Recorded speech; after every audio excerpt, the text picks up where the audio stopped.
Hello. This thing broke again. Things like to break sometimes. Super fun. How are you guys? Steven, Blake, Derek, you guys are on it. Good job. I got something that broke. Things break sometimes. They need to quit. At least that's my thinking. I've been trying to do like some fancy stuff with my website and it doesn't like it. Doesn't like it at all. Let's see if I can fix some stuff here.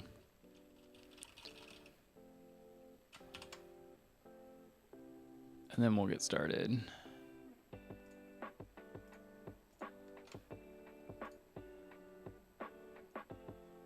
guys are quiet. You guys are usually on it. What's with that? Maybe it's just catching up. Let's see. Doing all right. A study break. I need to look at your... I wanted to look at your program. Something shiny. Hi, Derek. I like shiny. Totally shiny. I'm calling you out of the funness. My apologies. Funness always trumps. Did I get all of these to actually work? They did. I've got like this thing that like is trying to like do all of the... I send a post out and it goes to a whole bunch. It posts a whole bunch of different places at one time. And although that's cool, it's kind of flaky right now. I haven't got all the bugs worked out of it yet. It keeps like having issues on one or the other. Kind of goes with the territory. What do I want to do here?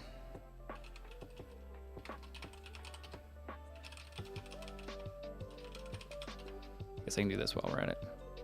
Waving his hands already, 2 minutes in.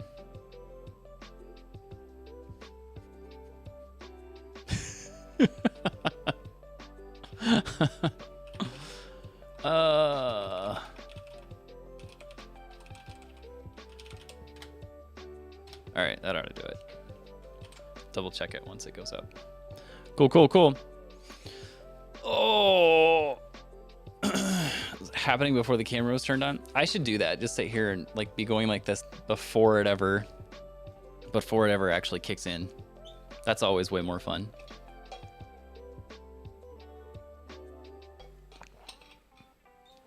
I think it actually got out to all the places. It's like the thing that I do is like double check repeatedly.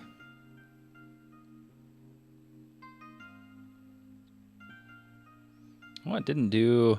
I got like a URL shortener thing that's not working sometimes as well. It's alright, it got out. It's the main thing. Bugs to work out. Always. Always the bugs. Makes me wonder what caused the problem. I'll figure it out later.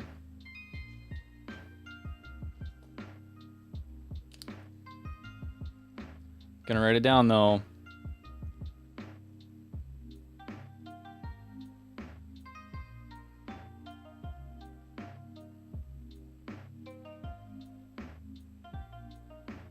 Gotta write down what happened, that way I can remember what I'm working on, because memory is amazing.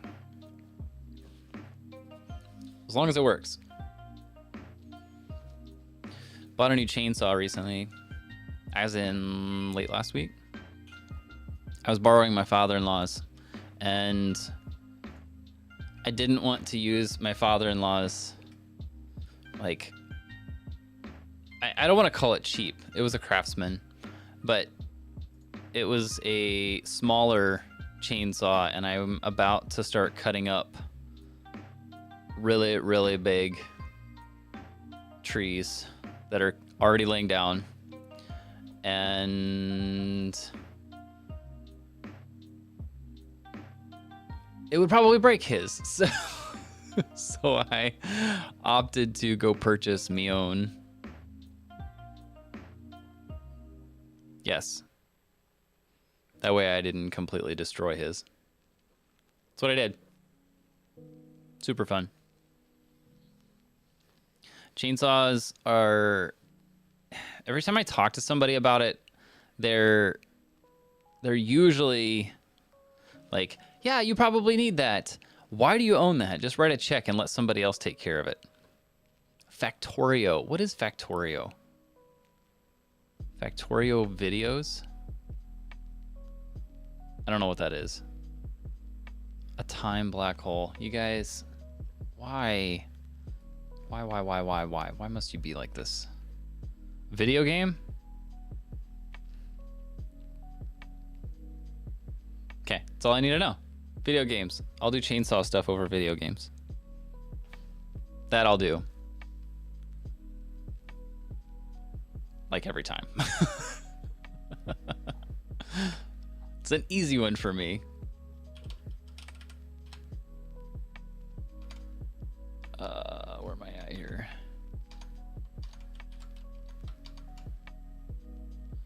You'll do anything over video games? I don't know that I would say anything. But I know that there are many, many, many things I will do over video games. That one I know. What I've been doing is like cutting up. We've got a bunch of like downed trees, but we also have a massive garden that I need to put a fence around. So I've been like cutting up or cutting out like the overgrown areas. Like there's one little like 4-foot section that had like 6 trees growing in it, and they were all, I don't know, about like this big around. So like none of them are ever going to grow to any substantial size because they're choking each other out. So I picked the one that I wanted out of those and cut all the rest of them out.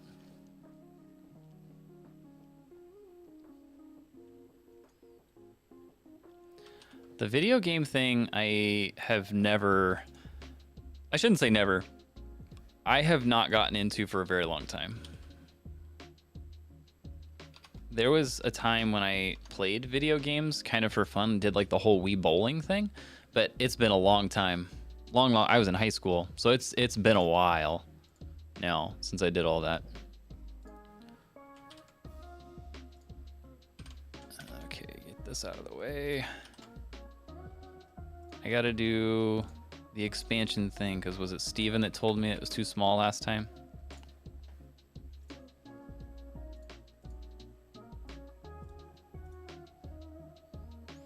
Mr. Wrench. How's Mr. Wrench?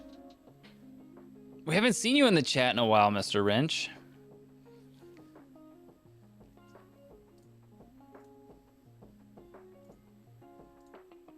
I clicked on the wrong thing. I had periods when I was doing the Wii thing. I don't know when I'm operating either. I had periods when I did like the Wii thing, but I guess we had, I'm trying to recall, we had an Xbox for a short period before I went to college. And I think my brother and I played NBA something, probably. I don't even remember the game. We played it for like a month on and off. And then I've never, since then, I don't think I've ever played really anything of any, outside of like once every couple years something comes up and I play it with some friends, but that's about it.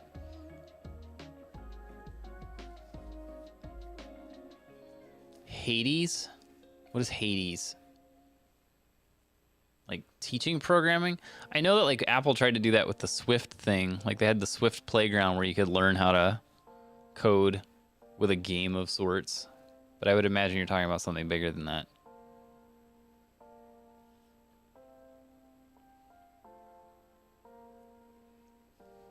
You guys do your thing. All right, let me get this pulled up. That's not what I wanted.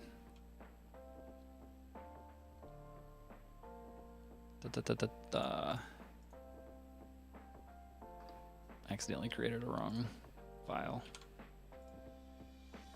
There we go. Okay.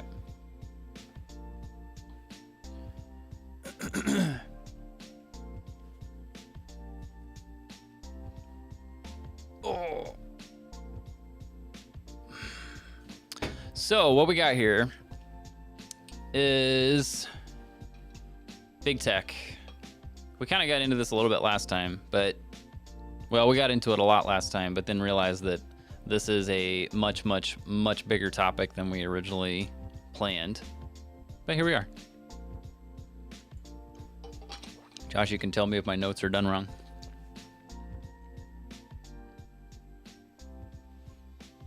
So, I know that last time we went here, privacy and data, and we were, first time we did this, we did the whole social media thing and worked through lots and lots of info around that, where I was basically trying to figure out if,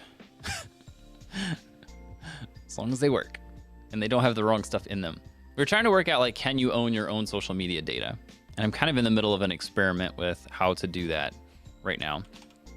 But then last time we got into this big tech concept, and we were working through, does it matter if big tech owns your online data? And we got kind of deep into some things, but it just kind of felt like we were approaching areas where we needed to kind of keep going at it. So thus part 2 today. I kind of got to get my head back in this. Get over here where I can actually edit things. Oh yeah, because who was it? Michael was. I don't know why. I've never heard of FANG. That was something we figured out last time. It's like, I've never heard of this FANG acronym. Though the more I thought about it, you know, if we go in here, Facebook, Amazon, Apple, Netflix, Google, it's almost like it needs to be like MANA, because we got Meta, Amazon, Apple, Netflix, and then Alphabet. So you could go that route, I guess, if you really wanted to. However, we were getting into who are these big tech companies? What is, like, before you can actually answer this question of does it matter if big tech owns your online data, you have to define what is online data, which is where we got into this. Text, images, videos, searches, profile info, geotags, demographics, purchase history, browsing history, login information, and anything else I can't think of that they collect without me knowing about it. Because we definitely threw on the the caveat there. Borderline hilarious. Then we got into, can you actually own that data? Depending on your definition of what it means to own your data. Because we also had the online data, which took me back to the place I just was. Controlling the source of it is ultimately what I was getting at. But this stuff all gets super messy when you start thinking about, like, there could be copies of it.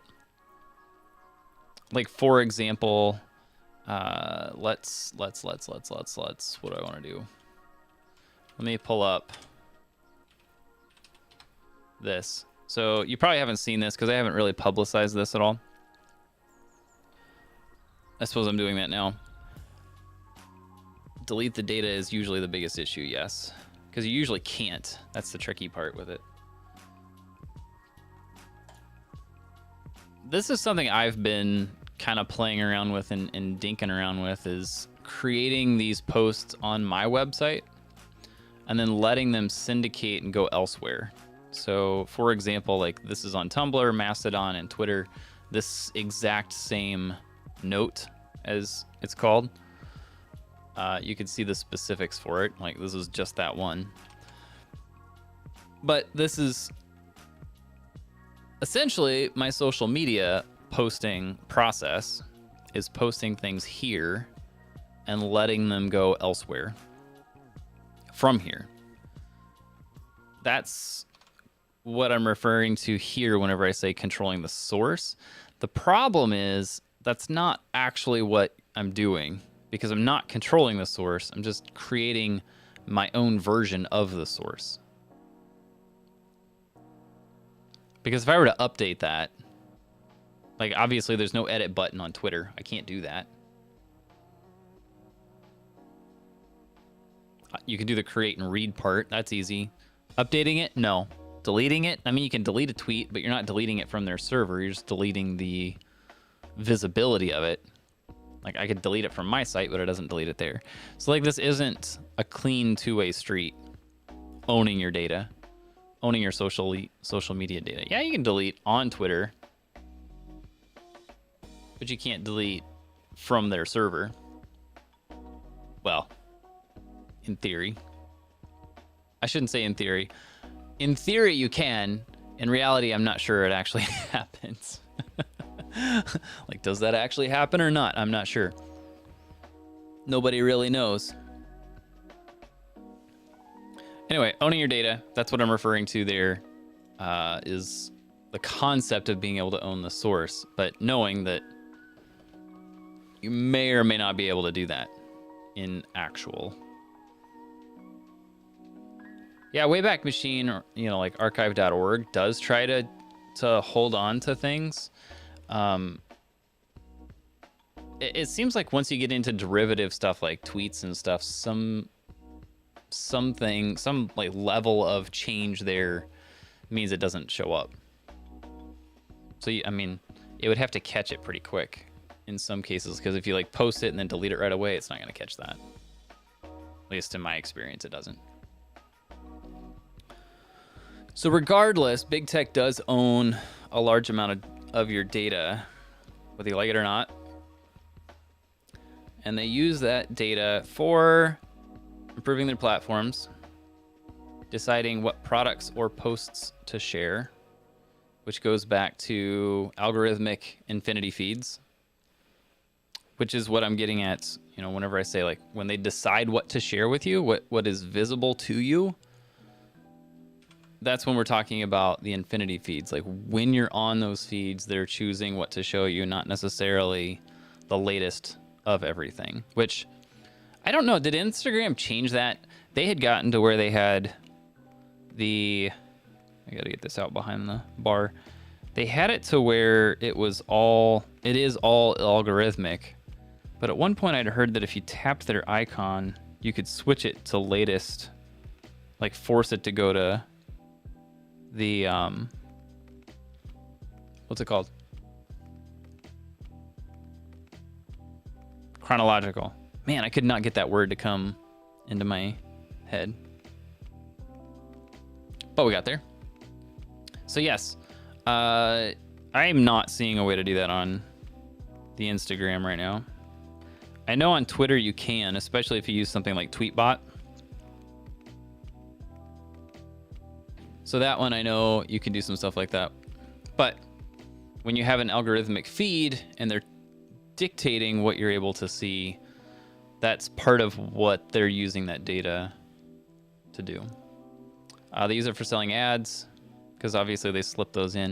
Have you ever noticed how, like YouTube, I think was the first one to do this. Like they started showing you 2 ads instead of 1. Like, how do we print more money?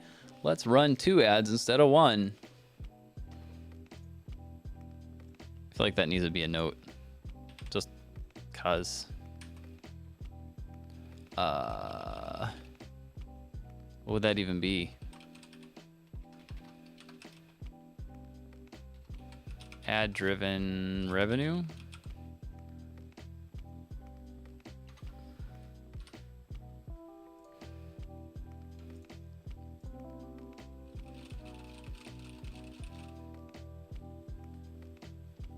Paying you for premium on YouTube? It's both dangerous and worth it. That's probably true. Ad-driven revenue. This is the concept of selling.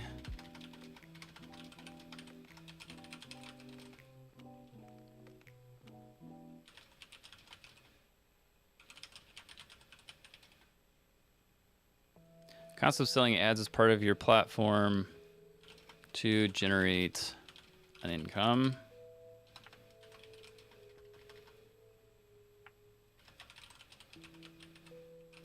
Historically, on video platforms, this meant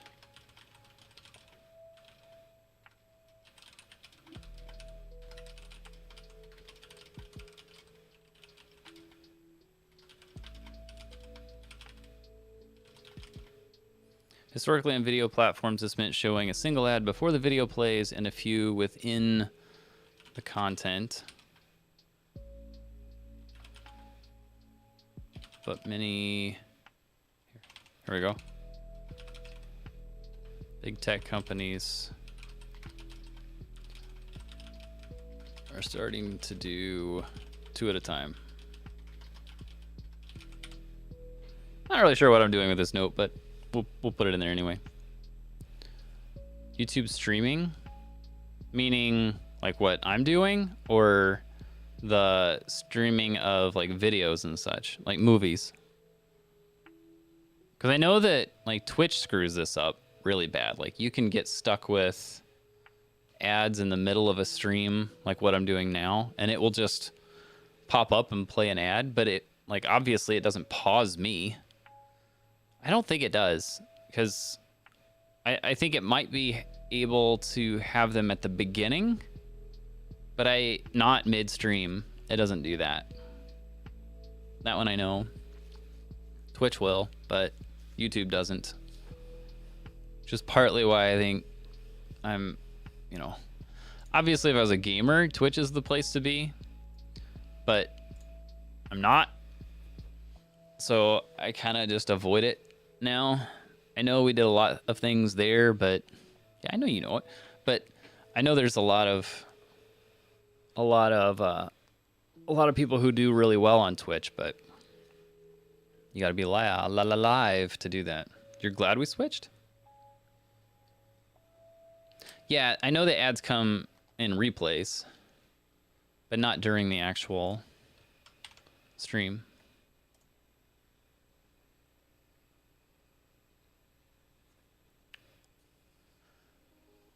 Okay, selling ads to generate revenue, retaining user attention. Where was that? The ways that they retained user. This is where we like wanted to, or maybe I wanted to spend time, because there's a lot of things you could do here. Big tech companies employ many tactics, unexpected rewards, posts that are already popular, posts you haven't seen but from the past. I have noticed that Instagram does that. They'll sometimes show, here, let's do this.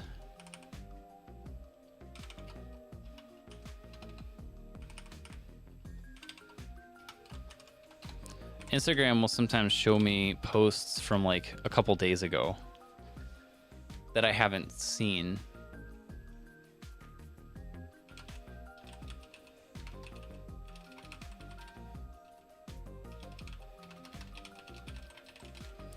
Instagram will sometimes show posts from a few days ago.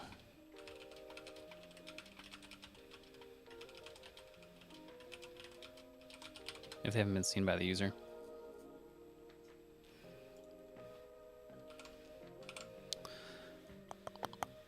Yeah.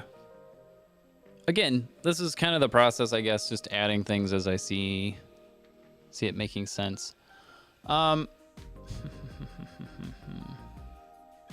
guess I need to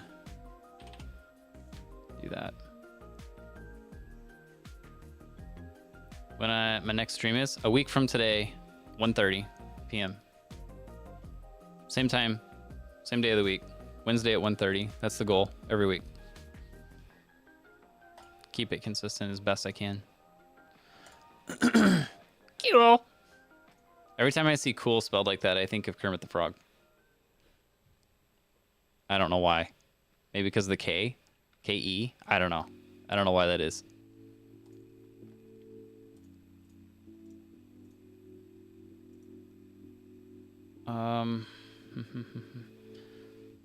As it pertains to big tech and social media.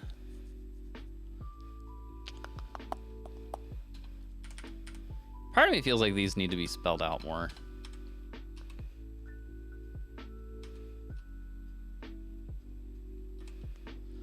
Um,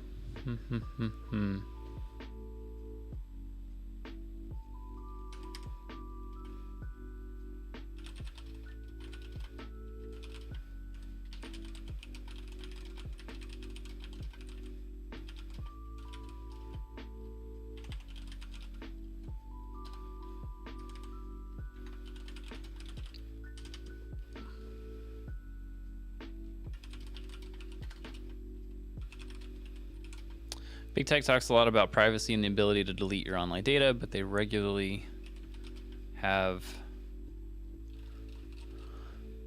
I don't want to say blowback, pushback, that they could do significantly better.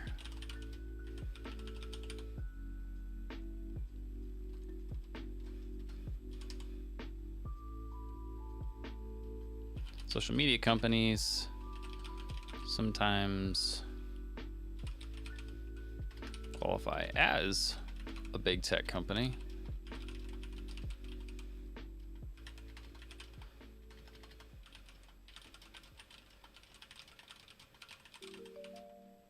Have a lot of the same issues but they are unique in that a large part of their data is user created instead of how do I say that? Instead of like data that's captured by tracking. Like it's data that I'm creating versus data they've just captured and collected. The large part of the data is user created instead of, maybe I just say that instead of captured.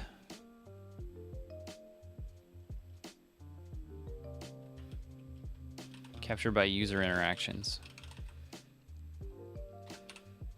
User interaction. Okay. I'll go with that.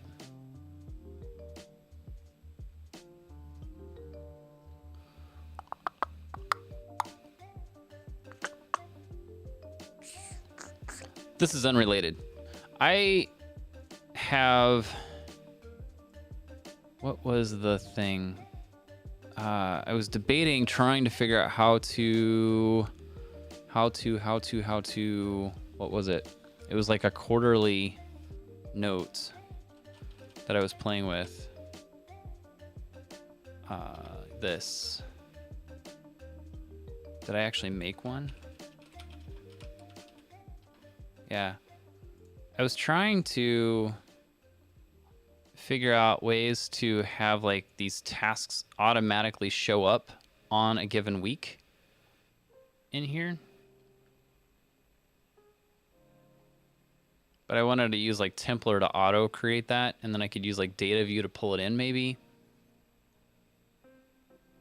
I don't know. Because sometimes I do things like this, like what all is going on for the upcoming weeks? Where am I?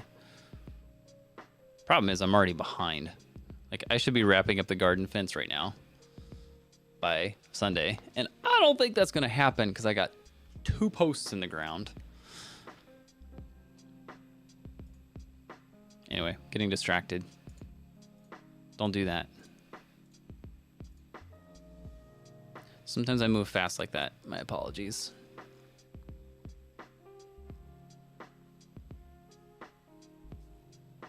Retaining user attention and to encourage more engagement with the platform.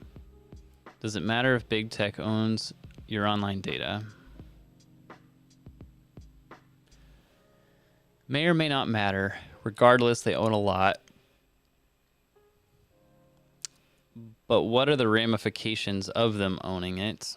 We've kind of spelled those out here.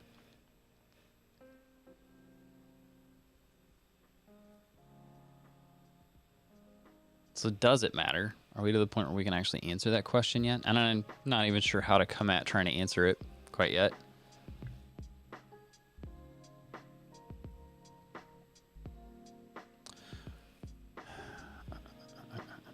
You could ask the question, what does it mean to matter? What does that mean? Like if...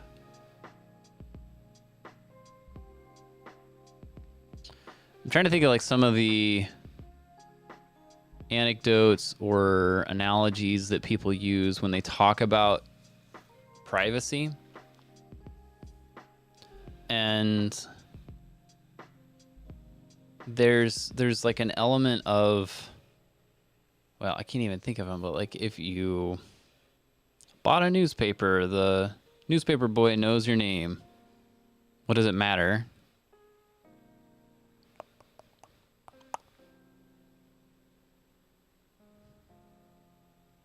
I'm trying to blink on what those are. There's stories around that though.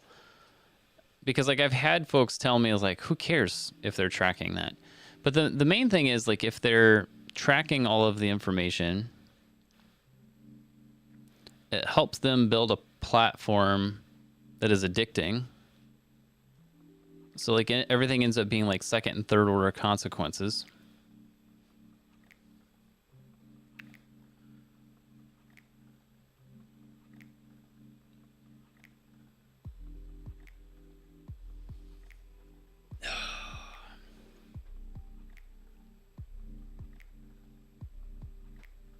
Sometimes I just want to do this.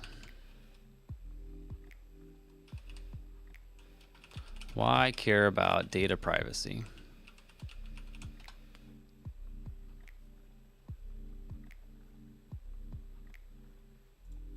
Just pick the top one.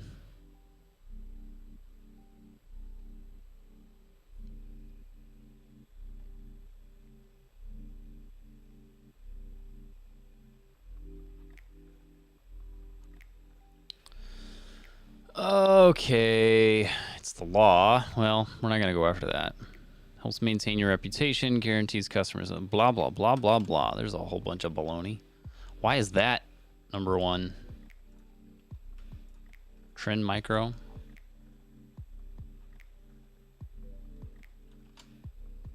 Oh, I hate these things. If I ever put one of those on my site, please just bombard me on social media, please. Yeah, the whole $1,000 computer thing, that is nuts because I buy gear off of Amazon for work, and they're paying someone. I have gotten recommended products that are like $10,000 because one time I bought a piece of gear 2 years ago and they still want to try to sell it to me again. It's like the same thing. It's like, no, I'm not doing that. Because of course I'm just regularly going to buy $5,000 and $10,000 gear off Amazon. Sure. The YouTube thing is,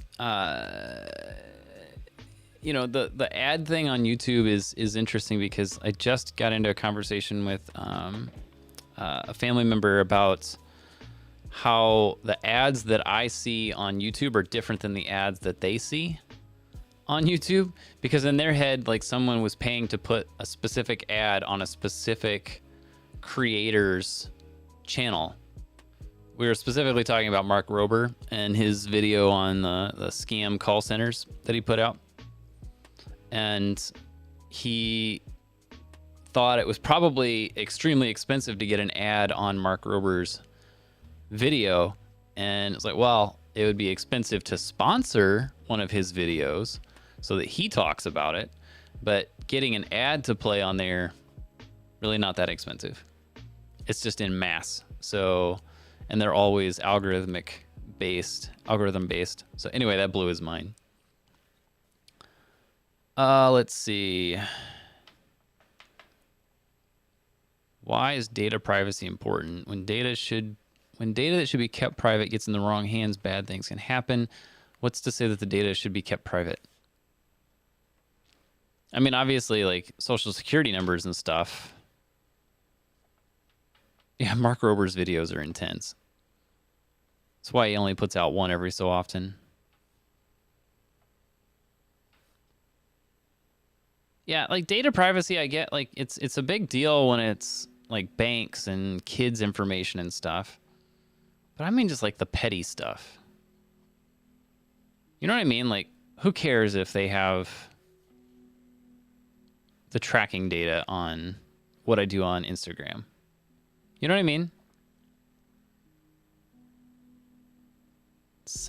Handling sensitive data. That's not what I'm after either.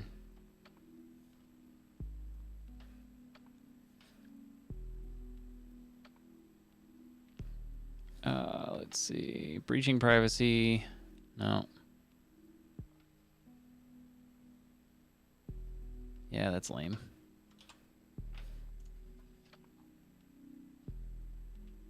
What about good old Dax? Dax the duck. Yeah.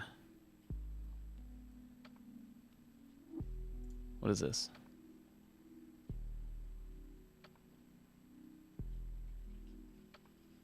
What you don't think should be sensitive but can actually be in the aggregate? What do you mean by that?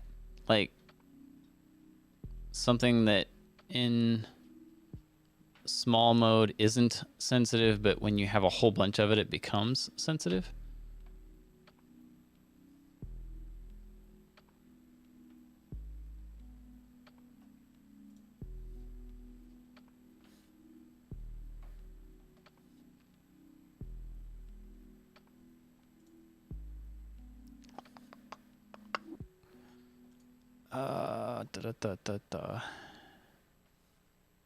Oh yeah, I've heard of this. Have you seen this? You got to be a little careful when you're charging your stuff at a public station because it might actually be a computer on the other end of that USB port. Because once you plug it in, data can flow across that line as well. So it might not just be a port for charging, like a power port. A privacy risk in note-taking apps. Yeah, the unencrypted piece.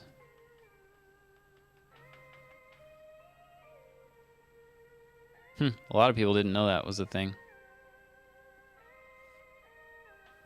Okay, so a website visit isn't sensitive, but when they use all of them to build a profile. Okay, let's go one step further then, Blake. If they have all of that and they can build the profile, doesn't matter. Like, they have a profile of who you are. Doesn't matter. I guess that's what I'm getting at, is where is that? Where does that land?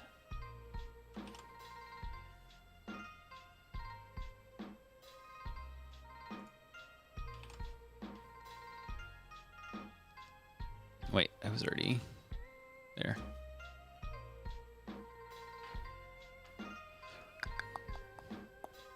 Stronger privacy laws.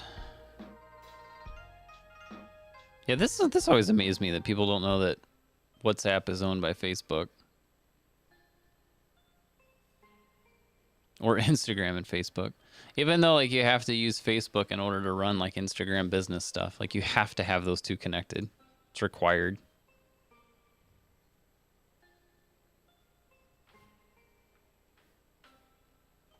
Yeah, I want to know what these privacy risks are though.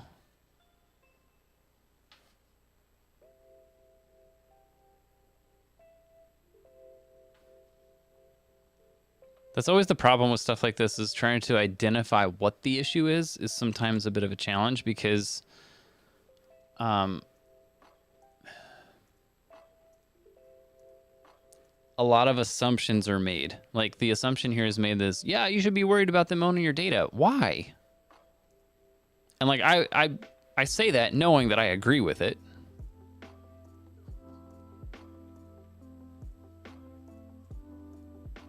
It's about DuckDuckGo.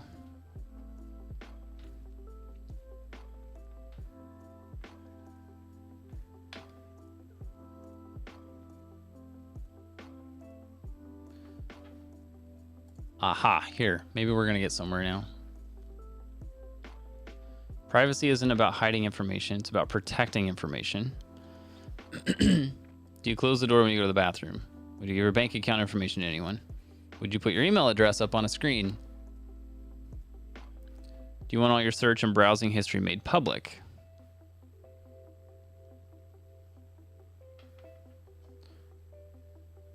Simply put, everyone wants to keep certain things private, and you can easily illustrate that by asking people to let you make all their emails, texts, searches, financial information, medical information, etc. public. Very few people will say yes. Yeah, it is surface level. Oh, wait. Sorry, I missed your other one. Risk being that they can provide more and more content that you want, which sounds great, but could lead to black holes and a waste of time. Yeah. But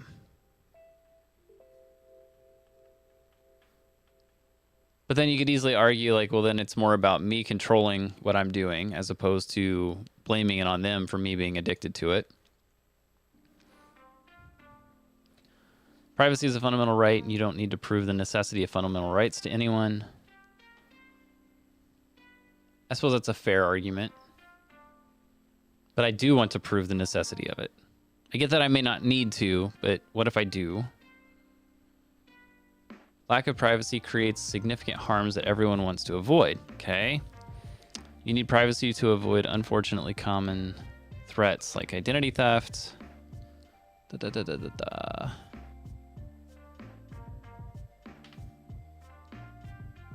Maybe this goes back to some of what you're saying, Blake.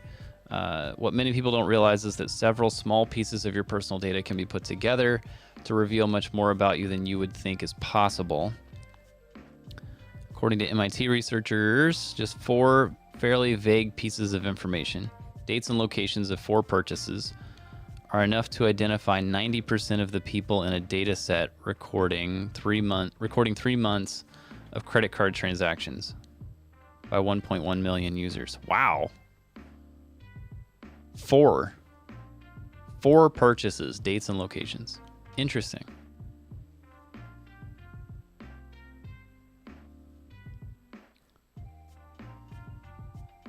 When people say I have nothing to hide, some may say they don't mind if a company knows their email address, while others might say they don't care if a company knows where they shop online. However, these small pieces of personal data are increasingly aggregated by advertising platforms like Google and Facebook to form a more complete picture of who you are, what you do, where you go, and with whom you spend time. Those large data profiles can then lead much more easily to significant privacy harms. If that feels creepy, it's because it is.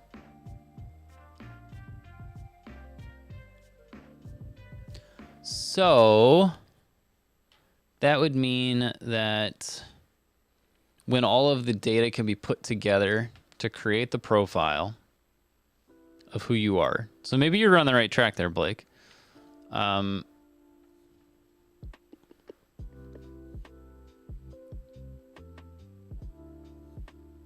If they have all of that information, it could lead to... What would the privacy harm, as they're calling it, be in that case?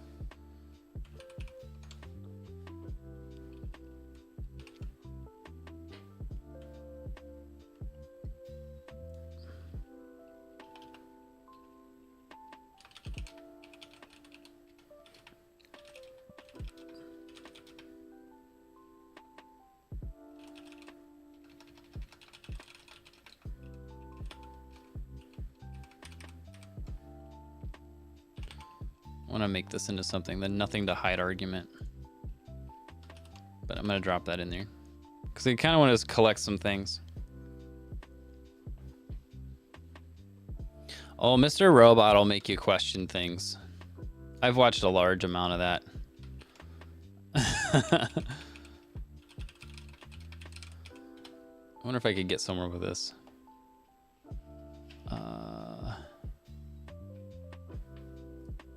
All's fails. Go to Wikipedia.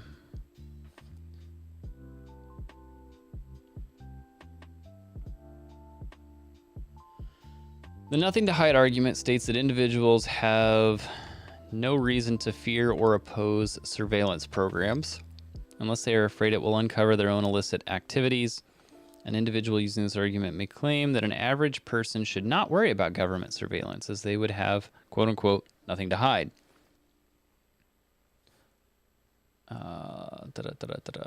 Criticism. Ed Snowden. Surprise, surprise. Arguing that you don't care about the right to privacy because you have nothing to hide is no different than saying you don't care about free speech because you have nothing to say. Huh. There's a solid quote.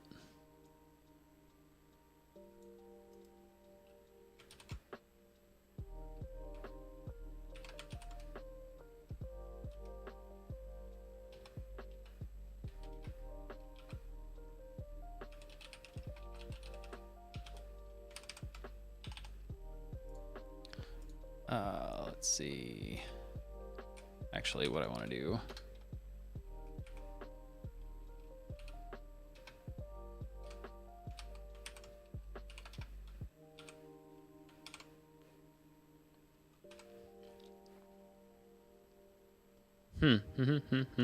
Okay. Daniel Solove.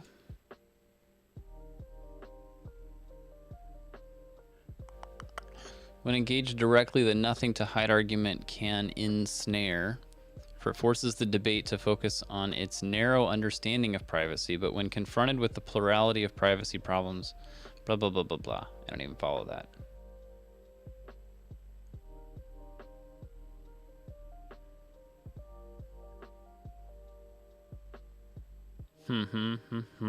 There was something else here.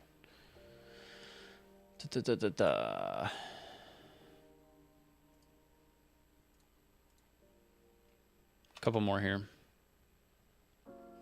That's why I'm reading out loud. Sorry. Good call, Steven, though.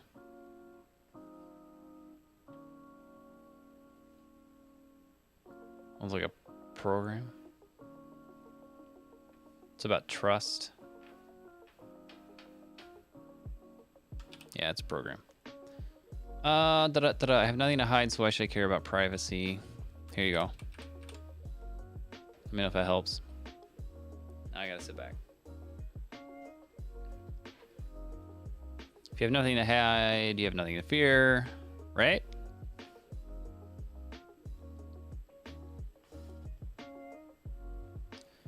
Let's see. How would you feel about having security cameras in a store's changing room? What if someone posted all your financial information on Facebook? What if someone released a list of every single online account you've ever had?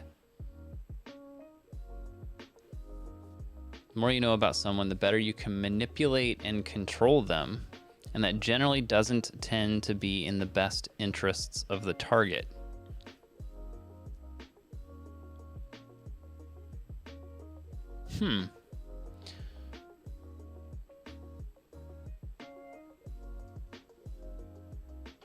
Being able to hide stuff is important for a lot of basic social and technical functions, regardless of how much it matters to individuals. Yeah, as the Ed Snowden deal. He had a thing on Reddit about this, apparently.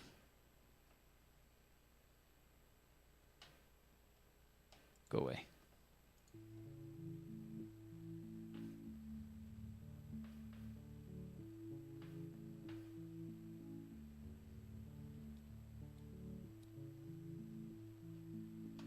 Anyway, everyone has things to hide, and that's okay. Really big picture.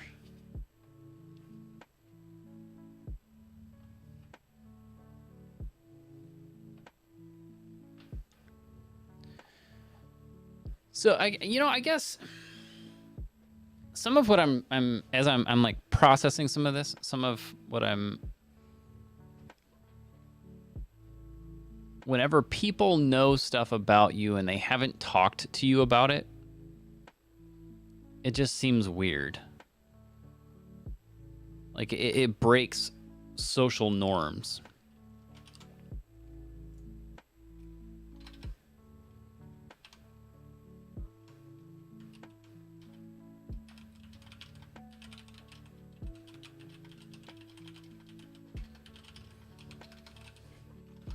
breaks social norms to know information about someone that they haven't shared with you directly.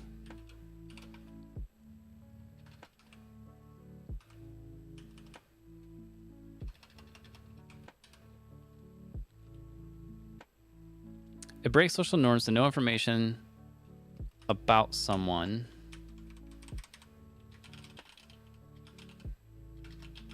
that they haven't shared with you directly, but that you collected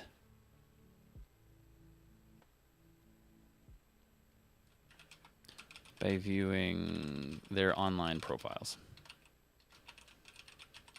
Now that's slowly changing though. Like that's becoming a different thing, because it's kind of okay if you've posted something on Facebook and somebody mentions it in person, it's okay, right? It's kind of almost expected.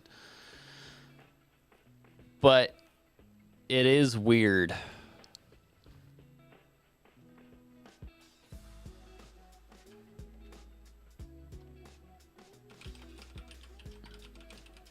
Feels weird when a person or a company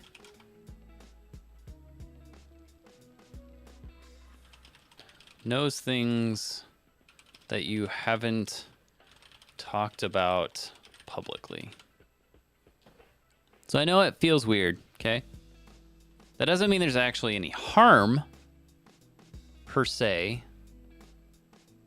depending on what the information is.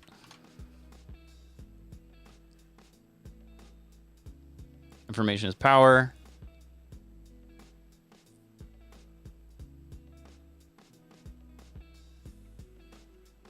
Yeah, they can use the information against you.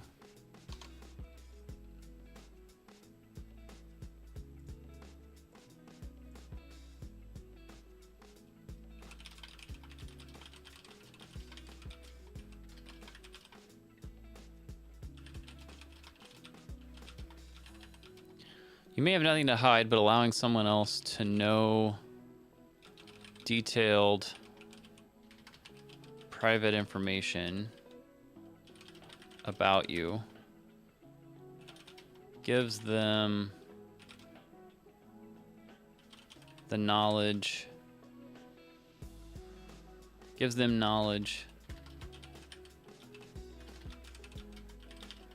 that could be used against you.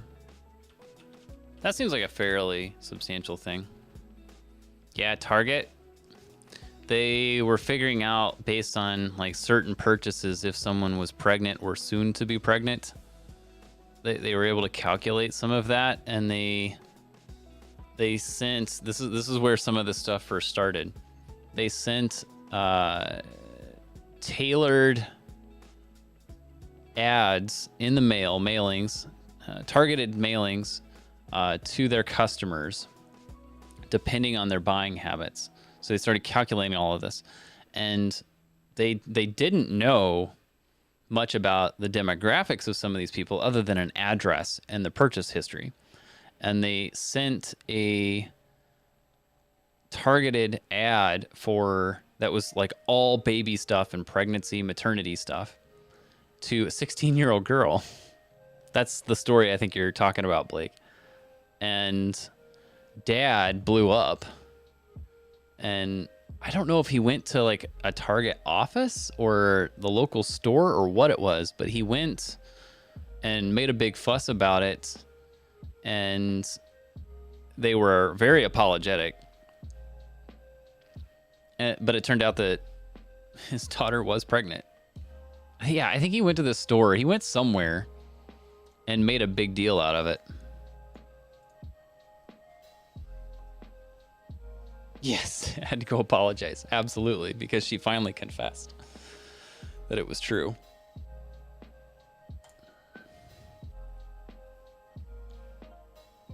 Okay. I think we need to be done. My brain's smoking. Smoking. Okay.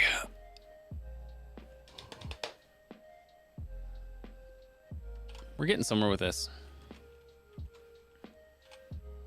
It is interesting to see the things that we're starting to put together, like some of the connections and how you build some of those notes. I feel like we need to go to a different topic altogether, like get off of privacy and data and tech and stuff. Because sometimes those notes will cross each other from different platforms, and that's where some of the fun can get to be. So we'll start getting into some of that next week. Super fun. Okay. All right. I am going to split. You guys have a good one. And we'll catch up here next week. Next week, same time, same place. If you're interested in Bookworm, that one's tomorrow. 2 o'clock, I think. I'll double check here for you. Tomorrow, 2 o'clock. 2 o'clock tomorrow is Bookworm. Thanks, Derek, Blake, Steven. What book is it this week? Should I tell you? Nah, I'm not going to tell you. It's a good one, though. All right. You guys have a good one. I'll catch you next week, or I'll catch you tomorrow. Adios, team. See ya.